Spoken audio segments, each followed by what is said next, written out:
Hey everyone, and welcome back to Unity of One. Today is our second meeting, and I'm really glad to be here today. Last week I was really nervous, and like I said, it would take me a couple of weeks to feel a lot better. I already do. I feel nice and confident, and I even want to touch base. I want to make today's topic based on two subjects, but first I want to talk about something that we're all told not to do, and that's the don't discuss politics and religion with friends and family.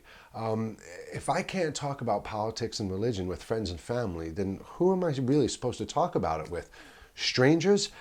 We most definitely should be talking about politics and religion with our friends and families, as well as strangers, but we should be doing it with respect and courtesy of each other, with an understanding that everyone has a right, including myself, to feel the way we do.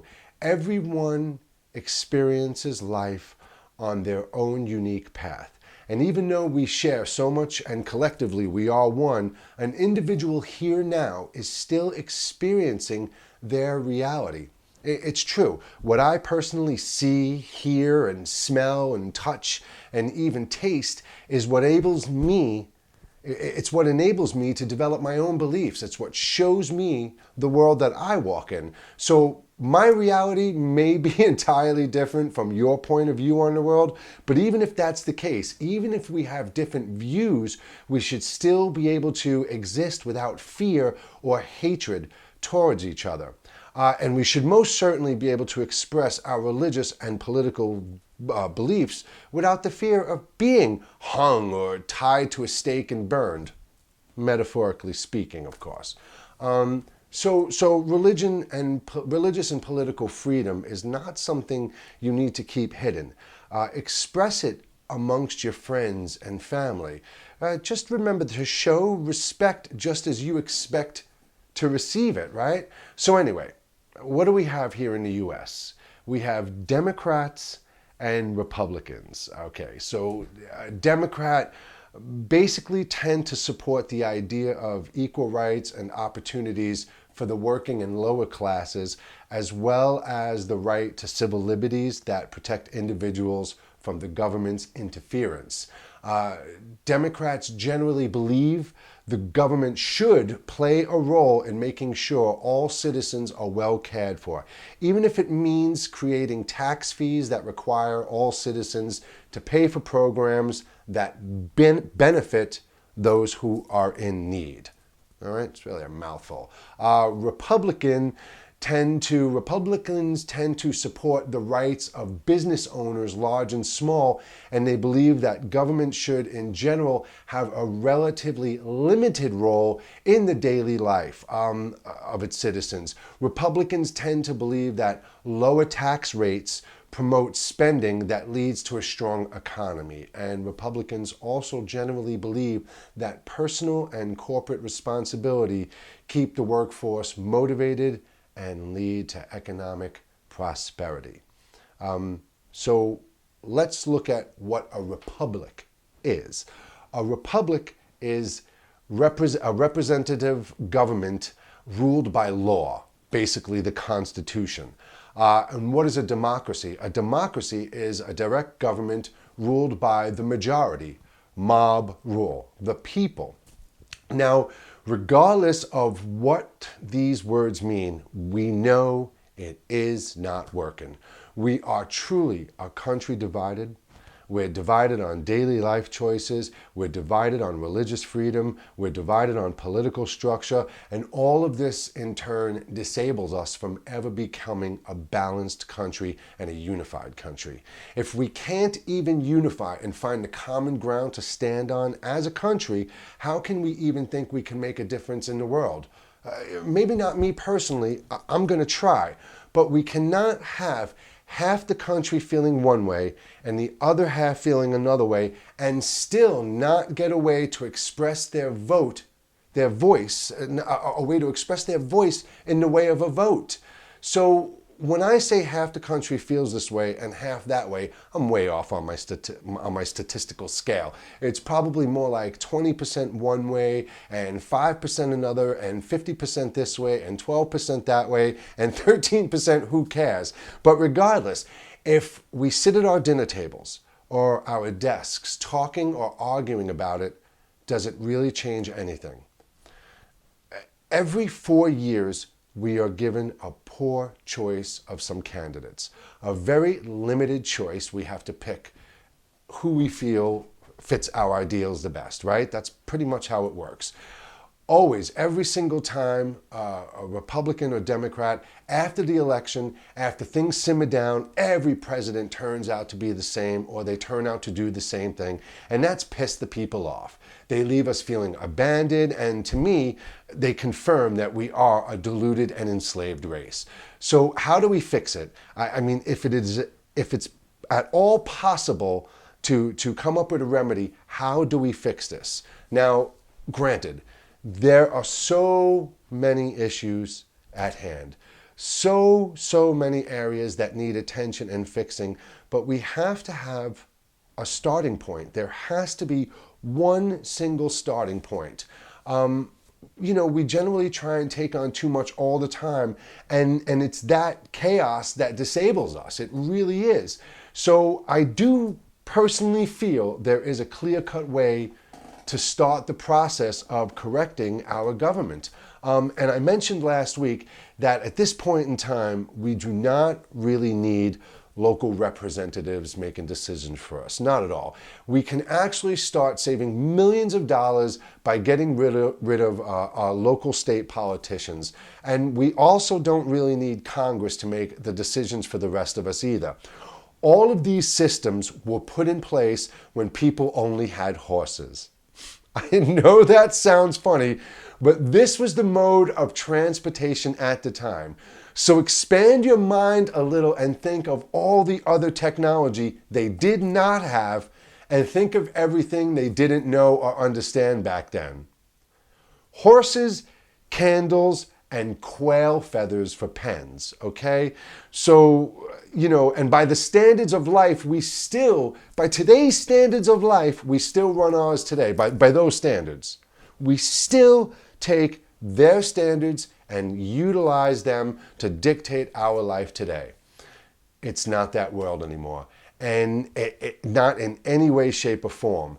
So, we've had to have, so anyway, where was I? I'm kind of almost losing my train of thought here because I want to get off on a tangent. Anyway, we had to have local people speak for us back then because sometimes it was like a little too far for Charles Ingalls to get on his horse and get to town. But today we don't even need to leave our homes to vote. We can actually pick the next American Idol using our technology, but to vote for a president, I have to go to a school or a fire department or someone's garage and use their ridiculous, outdated system. Think of what I just said. We pick our next American Idol by voting with our electronic devices and utilizing social media. So why are we not voting for the President of the United States the same way? There is no debatable argument here. I can't even accept it. Oh, but the whole process of voting and going out on election day is so much fun. I'm not here to entertain you, honestly, and you're not here to entertain me. Every single citizen with a social security number or a voter registration number can vote from their phone or computer. That vote would be more secure than those stupid punch ballots, right? Now, I understand to put a system like this in place, it would take a lot of time to develop and it would require a lot of changes. But step one must be the changing of the way we vote. We have to do this. We have to utilize our technology in voting. Number two would be to abolish the ridiculous electoral votes and base it only on by what the people vote, just the popular vote. Okay? I'm not done. But wait, there's more. This is probably the best change of them all, and I actually think you're really going to love this. You have to give the people a voice of choice. On election day, you get to vote for choice A and choice B. That's it. You either vote for this person, or you don't get to vote. But what about the people who want to vote but aren't happy with the two candidates put before them? How do we express their vote? how do they get to do it? This is actually the easiest thing we can set up, and it should be put in place as soon as possible.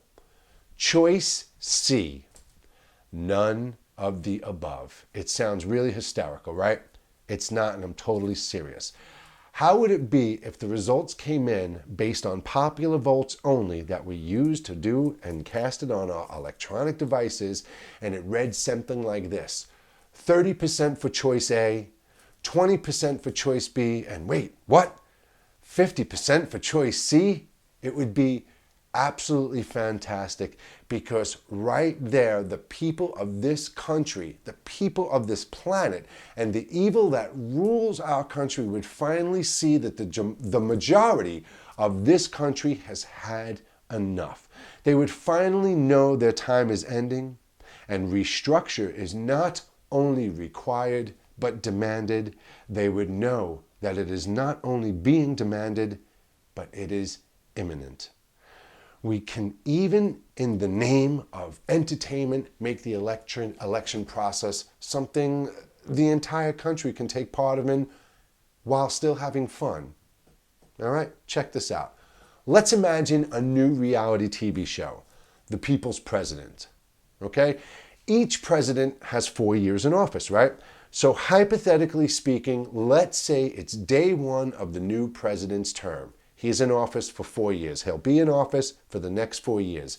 In the meantime, we have our new reality TV show that coincides with the president's term. Year one, we take X number of new contestants, let's say 30. Each week, we take a look at their lives, what they stand for, we hear what they want to do, how they will change things, etc., etc. And each week, just like on American Idol, we vote them off one by one. So at the end of the first year, we have one contestant left, a winner. We repeat this process for year 2 of the president's term, and we repeat this process for year 3 of the president's term. So we have a winner from each year, 3 of them in total after the first 3 terms. Now it's the president's 4th term and final year. We take those 3 individuals and they have to go through a similar process. And in the end, again, we the people vote for who we want to be the people's president. And he takes over the new term and we start the process over. Obviously, there are many things that would need to be worked out and cleaned up. But heck, even in the form of just pure entertainment, I would love to see what the results of a show like that would be. Even if the person doesn't become president, it would still be really interesting. Really would be. So does anybody know anyone at Fox, or so I can pitch this to them? Remember, this is my idea. I'll probably have to call like somebody like Seth MacFarlane or something. But anyway, if we did have a system similar to this in place, it would give us a large number of individuals to go through. My idea was 30 a year. So that would be 90 individuals we get to look at and choose from, as opposed to our little handful of carefully chosen people. But the best part of this for me, aside from truly making us a democracy, the best would be that we would be giving much better individuals the chance to be candidates and possibly the next president. We currently elect business executives, lawyers, ex-military officials as our president, when in fact we really need humanitarians and scientists and nutritionists and doctors, educators and farmers and everyday citizens to be leading this country into tomorrow. What we've been doing is condoning and contributing to a system that is beyond outdated, and at this point it is entirely corrupted and incredibly useless. So step 1 to fixing any and all issues is giving the people the power to vote on a none of the above option. That truly is giving the people the ability to express a choice. As far as our personal reasons or reasoning why we're voting, we don't need it. Everyone has their own thoughts and ideas, so it would only make things cluttered. You get, for example, choice A, Jeb Bush, choice B, Hillary Clinton, or choice C, none of the above. Me personally, I would go with C if that was my options above. But these would be the first steps in making real changes. Nothing else. Nothing else will do anything, because no other cause will bring awareness and make solid changes. The change has to literally and physically be a restructuring of our voting system and candidate choices. And we have to express this concern loudly and globally as citizens of this country. Okay, so listen, enough of politics right now, because in my honest opinion, most world governments can be and should be held for crimes against humanity, as well as the enslavement of an entire species. But we will save that topic for a later time, because I'd like to turn the topic now towards us. If I asked you, what are you made of? You'd most likely say skin and bones, blood and organs. Some would say, even say carbon atoms and water. And they're all right. So no worries how you like to describe your body. And yes, I'm talking about your body for now. I'm not talking about your soul, your consciousness, your electrical entity that drives you. Just your body for now. So blood, bones, hair, air, water. What is all that made of? Seriously, what is it all made of? I mean, we look at water, right, and we see a liquid, a fluid liquid. We feel it. But what is even water made out of? H2O, right? 2 hydrogen atoms and 1 oxygen atom, right? What about you? What are you made of? You are 99% made of 61% of hydrogen, 61% hydrogen atoms, maybe not on this planet. You're 61% oxygen atoms, 23% carbon, 10% hydrogen, 2.6% nitrogen, 1.4% calcium, and 1.1% phosphorus. That's what 99% of you is. But again, what are you made of? What are these things, these atoms made of? And I'm not talking about names like electrons and protons, none of that. Let's break this down to the simplest form of explanation. All of these elements are energy. All of this energy is light.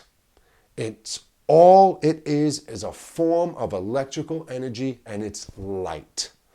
Matter is just a word we use to describe something we see as being real, a solid, an object that we can hold or see or touch. But in fact, even matter is not matter. It's not a real object. It's light. And I mean that in every sense of the word, light. I'll even go one further. Your car, your home is actually made up of light. Tiny little vibrating particles of light held together by some unseen mysterious force. Everything we see is made up of light. Now, I'm not talking pseudoscience. I'm not talking science fiction, and I'm not talking blasphemous. I am being true and honest to our existence, and I am speaking what is fact, pure and simple, undeniable fact. Everything is light. So, I've been pondering something lately. Honestly, science is looking for a reason why nothing travels faster than light. Why can't we exceed the speed of light? Why is there a universal speed limit on light? Well, I just told you, you are light. Everything is light.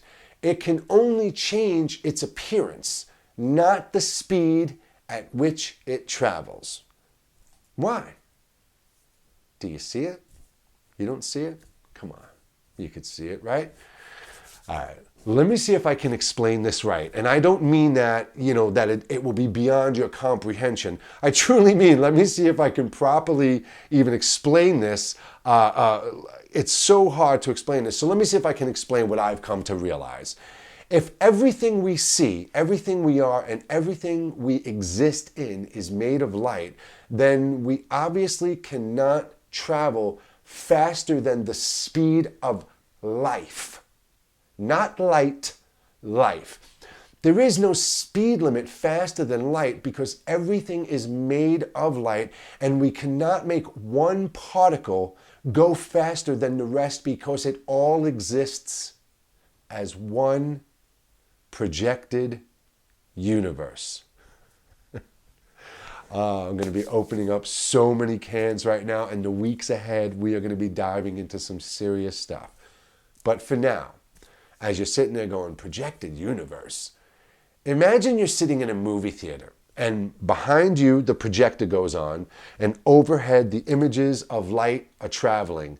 They hit the screen, and you see George Clooney and Sandra Bullock standing on the screen talking. To travel faster than light would be like taking 1 pixel of the film from George Clooney's eye, 1 pixel of George Clooney's eye in the reel of film, and trying to get it to illuminate on the screen before the rest of the scene. This is impossible because the entire beam of light is a whole scene.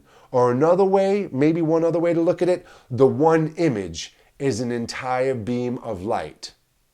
Without image, there is no light. Without light, there is no image. It's being created and energized with that same light that enables itself to be here. The same light projecting our universe is what is in our universe. Again, only the appearance of light changes based on the image that is being projected or viewed. The speed of our life is the speed at which it was originally coded to be. Whether that was written, programmed, created, whatever helps you better understand my point.